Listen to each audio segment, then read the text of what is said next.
Good morning student. I am Shweta Mishra. तो आज हम हिंदी का 4th चैप्टर पढ़ेंगे जिस लेसन का नाम है नाखून क्यों बढ़ते हैं। तो चलिए ऑब्जेक्टिव की ओर बढ़ते हैं। और अब बोर्ड एग्जाम बहुत ही नजदीक आ रहा है, तो आप लोग बहुत ही ज्यादा कड़ी मेहनत कीजिए। तो देखते हैं फर्स्ट क्वेश्चन, नाखून क्यों बढ़ते हैं किस प्रकार का निबंध है। तो ऑप्शन सुनिएगा। ऑप्शन ए में है भावात्मक, ऑप्शन बी में है विवरणात्मक, ऑप्शन सी में है ललित, ऑप्शन डी में है विवेचनात्मक। तो इसका राइट आंसर हो जाएगा ऑप्शन सी, ललित। दूसरा नंबर क्वेश्चन सुनिएगा, नाखून क्यों बढ़ते हैं गद्य की कौन सी विधा है। ऑप्शन ए वैचारिक निबंध, ऑप्शन बी शोध परक निबंध, ऑप्शन सी आलोचनात्मक निबंध, ऑप्शन डी ललित निबंध। तो ये रिपीट क्वेश्चन है, सिर्फ क्वेश्चन को घुमा दिया गया है। इसका क्या हो जाएगा, ऑप्शन नंबर डी ललित निबंध। आनाम दास का पोथा साहित्य की किस विधा की रचना है। ऑप्शन सुनिएगा। ऑप्शन ए है कहानी, ऑप्शन बी उपन्यास, ऑप्शन सी निबंध, ऑप्शन डी नाटक। तो इसका राइट आंसर क्या हो जाएगा, ऑप्शन बी उपन्यास। आनाम दास का पोथा क्या है, एक उपन्यास है। द्विवेदी जी को आलोक पर्व पर कौन सा पुरस्कार मिला। ऑप्शन ए प्रेमचंद्र पुरस्कार, ऑप्शन बी कुमारन आसान पुरस्कार, ऑप्शन सी ज्ञानपीठ पुरस्कार, ऑप्शन डी साहित्य अकादमी पुरस्कार। तो इसका राइट आंसर क्या होगा, ऑप्शन डी साहित्य अकादमी पुरस्कार मिला था उनको। लेखक के अनुसार मनुष्य के नाखून किसके जीवन प्रतीक है। ऑप्शन सुनिएगा। ऑप्शन ए है मनुष्यता के, ऑप्शन बी सभ्यता के, ऑप्शन सी पाशविक वृत्ति के, ऑप्शन डी सौंदर्य के। तो इसका राइट आंसर हो जाएगा सी पाशवी वृत्ति के। हजारी प्रसाद द्विवेदी का जन्म कब हुआ। इसका ऑप्शन सुनिएगा। 1907 में, 1906 में, 1905 में, 1904 में। तो इसका राइट आंसर हो जाएगा ए 1907 में। ये बुक में भी आप लोग का हिंदी बुक में दिया हुआ है हजारी प्रसाद द्विवेदी का परिचय। और आगे क्वेश्चन देखते हैं, हजारी प्रसाद द्विवेदी किस निबंध के रचयिता हैं। ऑप्शन सुनिएगा। नागरी लिपि, ऑप्शन बी नाखून क्यों बढ़ते हैं, ऑप्शन सी परंपरा का मूल्यांकन, ऑप्शन डी शिक्षा और संस्कृति। तो इसका राइट आंसर क्या होगा, ऑप्शन बी नाखून क्यों बढ़ते हैं। नाखून क्यों बढ़ते के लेखक कौन है, हजारी प्रसाद द्विवेदी। आचार्य हजारी प्रसाद द्विवेदी का जन्म कहाँ हुआ था। ऑप्शन सुनिएगा। उत्तर प्रदेश, मध्य प्रदेश, कर्नाटक, छत्तीसगढ़। इसका राइट आंसर होगा उत्तर प्रदेश। आचार्य हजारी प्रसाद द्विवेदी का जन्म उत्तर प्रदेश में हुआ था। और कब हुआ था, ये लोग आंसर आप लोग कमेंट में बताइएगा। आचार्य हजारी प्रसाद द्विवेदी की मृत्यु कब हुई। ऑप्शन सुनिएगा। ऑप्शन ए 1980 ईस्वी में, ऑप्शन बी सन 1979 ईस्वी में, ऑप्शन सी में मिस्टेक किया हुआ है, इसका नहीं दिया हुआ है। खैर छोड़िए, आप लोग का आंसर तो यहाँ पे दिया हुआ है।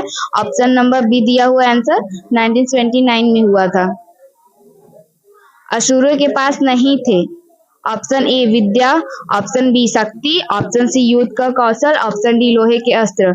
इसका राइट आंसर हो जाएगा डी, असुरों के पास लोहे के अस्त्र नहीं थे।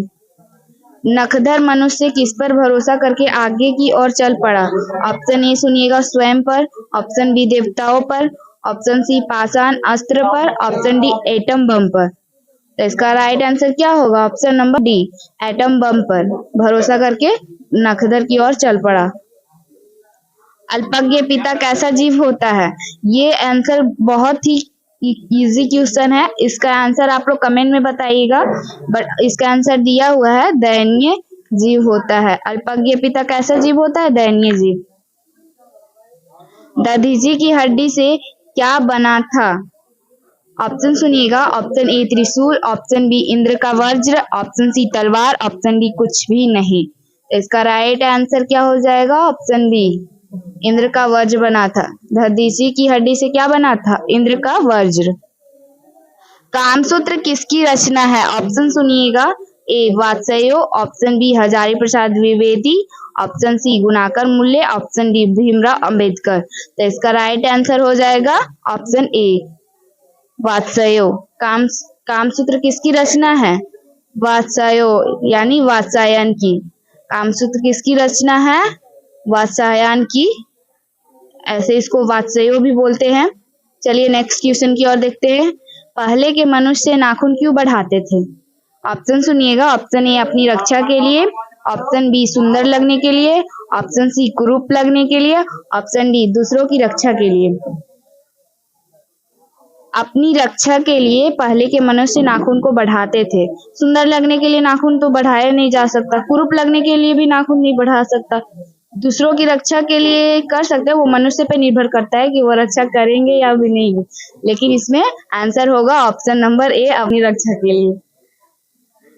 अंग्रेजी भाषा के पत्र इंडिपेंडेंस की घोषणा कब हुई? ये तो बच्चा बच्चा जानता है कि हमारा देश कब आजाद हुआ था। 15 अगस्त इंडिपेंडेंस इंग्लिश दिया हुआ है, इसका स्टोरी बहुत अच्छा दिया हुआ है, आप लोग पढ़िएगा जरूर। अपने ही अधीन रहना को अंग्रेजी में क्या कहते हैं? अपने ही अधीन को, यहाँ पे गलत मत कीजिएगा। अपने अधीन, सेल्फ डिपेंडेंस। अपने अधीन तो सेल्फ डिपेंडेंस होगा, तो इसका राइट आंसर क्या होगा? Option number D. फिर है देवताओं के राजा का वज्र कौन सी मुनि के हड्डियों से बना था? ये डबल क्वेश्चन आया है, उसमें अलग से पूछा था, इसमें अलग से पूछा है, तो इसका आंसर आप लोग कमेंट में कीजिएगा। देवताओं का राजा का वज्र कौन से मुनि की हड्डियों से बना था? इसका आंसर हो जाएगा ऑप्शन सी, दधीचि की मुनि से। इंद्र का वज्र हो या देवताओं का वज्र, देवताओं के राजा कौन थे? इंद्र ही थे ना, तो देवताओं के राजा का वज्र दधीचि की मुनि की हड्डियों से बना था। तो नेक्स्ट क्वेश्चन देखते हैं। कल्पलता किसकी रचना है? Option number A Hazari Prasad Dwivedi, option number B Gunakar Mule, option number C Ashok Vajpeyi, option number D Mahatma Gandhi. इसका ऑप्शन ए हो जाएगा आंसर, हजारी प्रसाद द्विवेदी की रचना थी कल्पलता।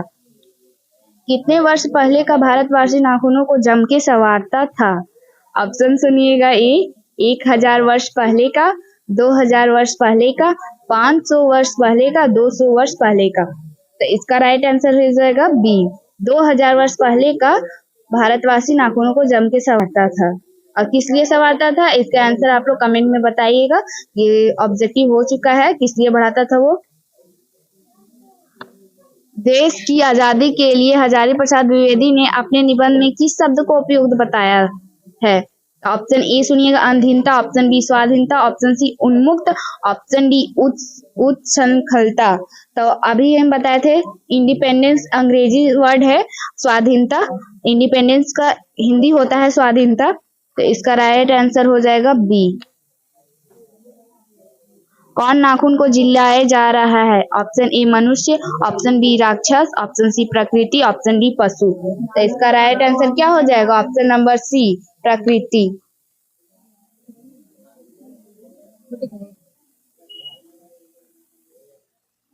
नाखून क्यों बढ़ते हैं निबंध में लेखक ने किस बूढ़े का जिक्र किया है? ऑप्शन ए सुनिएगा Balkrishna Gokhale, option B Sardar Patel, option C Mahatma Gandhi, option D Krishna चंद्र गांधी। तो इसमें होगा महात्मा गांधी, ऑप्शन नंबर सी।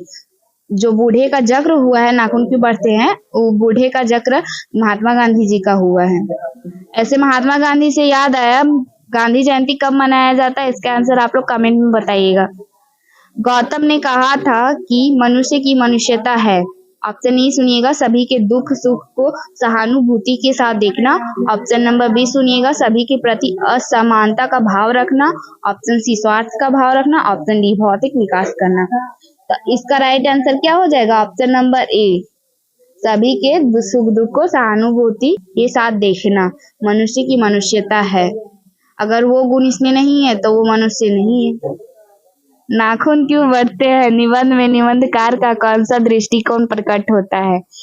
इसका ऑप्शन सुनिएगा। ए पशुवादी, ऑप्शन बी मानववादी, ऑप्शन सी देववादी, ऑप्शन डी दानववादी। तो इसका राइट आंसर क्या हो जाएगा? मानववादी। अभी उसमें गौतम बुद्ध ने कहा था, तो मानववादी इसका आंसर है। नाखून क्यों बढ़ते हैं निबंध नई पीढ़ी में कैसा भाव जगाता है? ऑप्शन ए सुनिएगा सांस्कृतिक आत्मगौरव का, ऑप्शन बी स्वाधीनता का, ऑप्शन सी देशभक्ति का, ऑप्शन डी देवत्व का। तो इसका राइट आंसर हो जाएगा ऑप्शन ए, सांस्कृतिक आत्मगौरव का भाव जगाता है नई पीढ़ी में। हिंदी साहित्य का आदिकाल के रचनाकार है? Option A Lalit Mochan Sharma, option B Acharya Hazari Prasad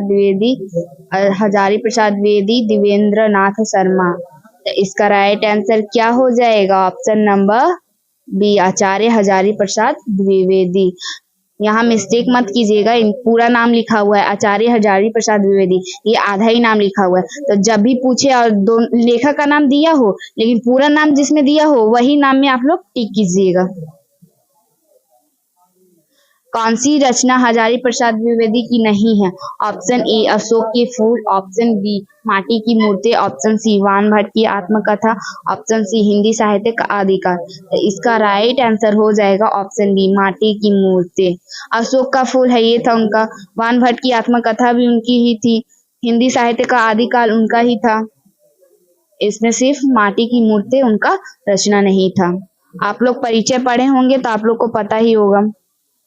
Dwivedi ji ने निर्लज अपराधी किसे कहा है? तो ऑप्शन ए सुनिएगा नाखून को, ऑप्शन बी चोर को, ऑप्शन सी डाकू को, ऑप्शन डी बदमाश को। तो इसका राइट आंसर हो जाएगा ऑप्शन ए नाखून को।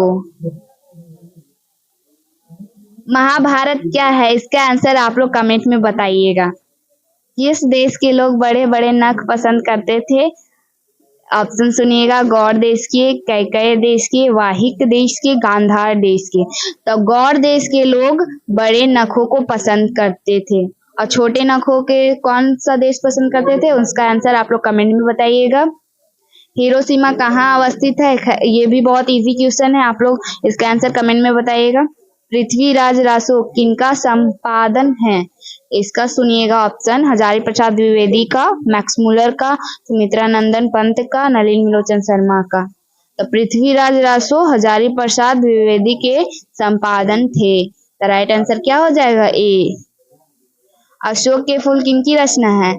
ऑप्शन सुनिएगा दिनकर की, सुमित्रा नंदन पंत की, हजारी प्रसाद द्विवेदी की, गुणाकर मूल्य की। तो इसका राइट आंसर क्या हो जाएगा? बी सुमित्रा नंदन पंत की रचना है। अशोक का फूल किसका रचना है? सुमित्रा नंदन पंत का। नाखून क्यों बढ़ते हैं के निबंधकार क्या है? ये रिपीट क्वेश्चन है, आप लोग इसका आंसर कमेंट में बताइएगा।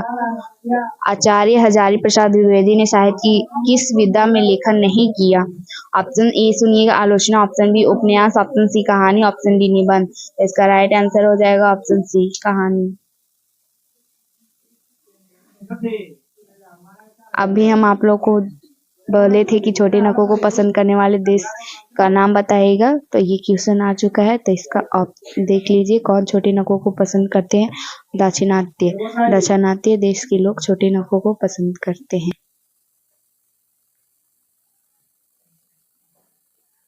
कौन मनुष्य का आदर्श नहीं बन सकती? ऑप्शन सुनिएगा, ऑप्शन ए शेर, ऑप्शन बी बंदरिया, ऑप्शन सी भालू, ऑप्शन डी हाथी। तो इसका राइट आंसर हो जाएगा ऑप्शन बी बंदरिया मनुष्य का आदर्श नहीं बन सकती है। देवताओं का राजा से किन्हें संबोधित किया जाता है? हम आप लोगों को बताए थे, अगर आप लोगों ने ध्यान दिया होगा तो आप लोग इसका आंसर कमेंट में बताइएगा। नख किसका प्रतीक है? ऑप्शन ए सुनिएगा मानवता का, ऑप्शन बी पशुता का, ऑप्शन सी ए और बी दोनों का, ऑप्शन डी इनमें से कोई नहीं। तो इसका हो जाएगा राइट आंसर ऑप्शन बी पशुता का।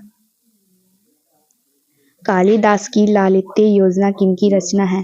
ऑप्शन ए सुनिएगा रामविलास शर्मा की, ऑप्शन बी नलिन विलोचन शर्मा की, ऑप्शन सी हजारी प्रसाद द्विवेदी की, ऑप्शन डी अशोक वाजपेयी की। तो इसका राइट आंसर क्या हो जाएगा?